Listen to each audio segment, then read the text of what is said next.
व्यवस्था सोडित. आता राज्याच्या विविध जिल्ह्यातल्या ठळक घडामोडींकडे एक नजर. जिल्हा झटपट.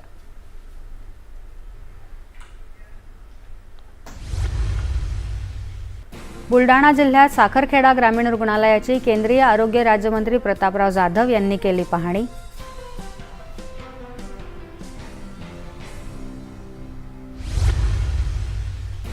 नागपुरात महसूल मंत्री चंद्रशेखर बावनकुळे यांच्या उपस्थितीत वाशिम जिल्ह्यातल्या रिसोड मालेगाव मतदारसंघातल्या युवक काँग्रेसच्या 600 कार्यकर्त्यांचा भाजपामध्ये प्रवेश. कोल्हापूर जिल्ह्यात गारगोटी इथं सवतकडा परिसरात साहसी खेळ, बालोद्यान आणि आधुनिक पर्यटन सुविधांचं आरोग्यमंत्री प्रकाश आंबेडकर यांच्या हस्ते लोकार्पण.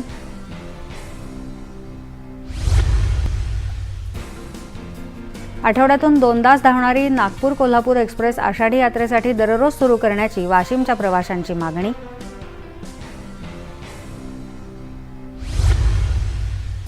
आणि गडचिरोली जिल्ह्यात आत्मसमर्पण केलेल्या व्यक्तींसाठी पोलीस दलाच्या पुढाकारातून महाराष्ट्र दर्शन सहल आयोजित.